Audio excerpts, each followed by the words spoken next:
നമ്മുടെ സന്തോഷത്തിന്റെ ഹോർമോണുകൾ. നമസ്കാരം. ജീവിതത്തിൽ ചെറിയ കാര്യങ്ങളിൽ സന്തോഷം കണ്ടെത്തുന്നത് എത്ര മനോഹരമായ ഒരു അനുഭവമാണ്. നമ്മുടെ മനസ്സിനെ നിയന്ത്രിക്കുന്ന 4 പ്രധാന ഹോർമോണുകളെക്കുറിച്ച് ഇന്ന് നമുക്ക് സംസാരിക്കാം. ഇത് മനസ്സിലാക്കിയാൽ നമ്മുടെ മനസ്സിനെ നമുക്ക് തന്നെ ഭംഗിയായി കൈകാര്യം ചെയ്യാൻ സാധിക്കും. ആദ്യത്തേത് ഡോപ്പമൈൻ. ഇതൊരു ചെറിയ സമ്മാനം പോലെയാണ്. ഒരു ചെടി നട്ട് നനച്ച് അതിൽ ആദ്യത്തെ പൂവ് വിരിയുന്നത് കാണുമ്പോൾ നമുക്കുണ്ടാകുന്ന ആ ഒരു ആവേശമുണ്ടല്ലോ, അതാണ് ഡോപ്പമൈൻ. ഒരു ജോലി ഭംഗിയായി പൂർത്തിയാക്കുമ്പോഴോ പുതിയ ഒരു കാര്യം പഠിച്ചെടുക്കുമ്പോഴോ നമ്മുടെ തലച്ചോറ് നൽകുന്ന ഒരു ചെറിയ സംതൃപ്തിയാണിത്. ഇത് നമ്മളെ അടുത്ത കാര്യത്തിലേക്ക് പോകാൻ എപ്പോഴും പ്രേരിപ്പിക്കുന്നു. രണ്ടാമത് ഓക്സിറ്റോസിൻ. ഇതിനെ സ്നേഹത്തിന്റെ ഹോർമോൺ എന്ന് വിളിക്കാം. പ്രിയപ്പെട്ടവരെ ചേർത്ത് പിടിക്കുമ്പോഴോ സുഹൃത്തുക്കളുമായി ചേർന്ന് ഒരു തമാശ പങ്കുവെക്കുമ്പോഴോ മനസ്സിന് കിട്ടുന്ന ആ വലിയ ആശ്വാസം, അതാണ് ഓക്സിറ്റോസിൻ. മറ്റൊരാളെ സഹായിക്കുമ്പോഴും ഈ ഹോർമോൺ നമ്മളിൽ നിറയുന്നു. മൂന്നാമത് സെറോട്ടോണിൻ. നമ്മുടെ മനസ്സിനെ എപ്പോഴും ശാന്തമായി വെക്കുന്നത് ഇയാളാണ്.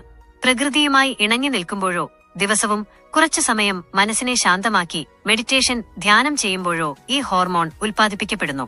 നമ്മളെ ഉള്ളിൽ നിന്ന് ശാന്തരാക്കാനും ആത്മവിശ്വാസം നൽകാനും ഇത് സഹായിക്കുന്നു. നാലാമത് എൻഡോർഫിൻ. ഇത് നമ്മുടെ ശരീരത്തിന്റെ ഊർജമാണ്.